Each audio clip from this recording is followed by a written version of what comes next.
இக்கால இளைஞர்கள் மாணவர்கள் என்னடா அது இந்த மாதிரி ஒருமே அறிவில்லாம ஒரு விஜய் பின்னாடி நடிகன் பின்னாடி வந்து போறாங்களே, விஜய் தான் முக்கியம், விஜய் தான் எல்லாமே சொல்றாங்களே, ஏன் இப்படி மாறிட்டாங்களோ அப்படின்னு சொல்லிட்டு நான் வருத்தப்பட்டேன், உண்மையா வருத்தப்பட்டேன்.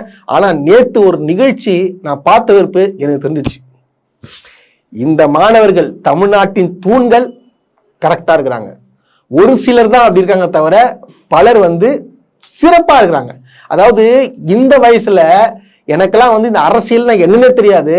ஆனா இக்கால இளைஞர்கள், இக்கால படித்த இளைஞர், படிக்கின்ற இளைஞர்களுக்கு நிறைய விஷயங்கள் தெரியுது. உண்மையானங்க நான் வந்து அவங்களை பத்தி பேசுறதுக்கு முன்னாடி பார்த்தீங்கன்னா அவங்களுக்கு மிகப்பெரிய ஒரு பாராட்டுகள் வந்து தெரிவிச்சுக்கிறேன். ஏன்னா அந்த அளவுக்கு ஒரு தெளிவா, அதாவது இந்த அளவுக்கு யாரும் புரிய வைப்பாங்கன்னு சொல்லிட்டு எனக்கு தெரியல, அந்த அளவுக்கு பிரமாதமா பேசுகிறாங்க. அவங்க என்ன பேசுகிறான்றத நீங்க அதை பாத்துருங்க. கட்சிகளை வந்து வரக்கூடாதுன்னு சொல்லல சார். அதாவது வாய்ப்பு கொடுங்கன்னா ஒரு அரசியல் தளத்திற்கு வரதே ஒரு வாய்ப்பு தான். அதுக்கு மேல ஒரு வாய்ப்பு மக்களுடைய மனசுல இருந்து வரணும். என்ன பொறுத்த வரைக்கும் இப்ப இருக்க இளைஞர்கள் வந்து தண்ணி இருக்கு அப்படின்னு நினைச்சு ஓடுறாங்க. ஆனா அங்க போய் பார்த்தாதான் தெரியும் அது ஒரு காணல் நீர் அப்படின்னு. அது தண்ணி கிடையாது. எந்த ஒரு கட்சியுமே எடுத்த உடனே சிஎம் ஆகுறது கிடையாது. இப்ப வரவங்க எல்லாம் வந்து நான் தான் அடுத்த சிஎம், அது எப்படி 2-3 வருஷத்துலயே வந்து சிஎம் ஆயிட முடியுமா? ஒரு 10 வருஷம் இருங்க.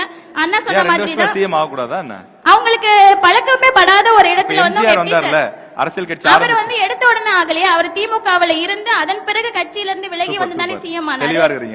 புதுசா வர கட்சிகளுக்கு வாய்ப்பு கொடுக்க வேணாம் அப்படிங்கறத தாண்டி இருக்கிற கட்சியே வந்துட்டு நம்ம பக்குவப்படுத்தலாம். புதுசா வர கட்சிகள் வந்து நீங்க வந்து உங்களால என்ன முடியும்ன்ற உங்களோட பொட்டன்ஷியலை காட்டுங்க, உங்களுக்கான டைமை நாங்க தரோம்.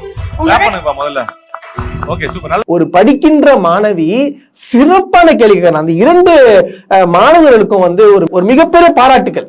ஏன்னா இந்த பொண்ணு பேசுறது பார்த்து பார்த்தீங்கன்னா அங்க ஆப்போசிட்ல இருக்கிற அத்தனை மாணவர்களும் வியந்து பாக்குறாங்க.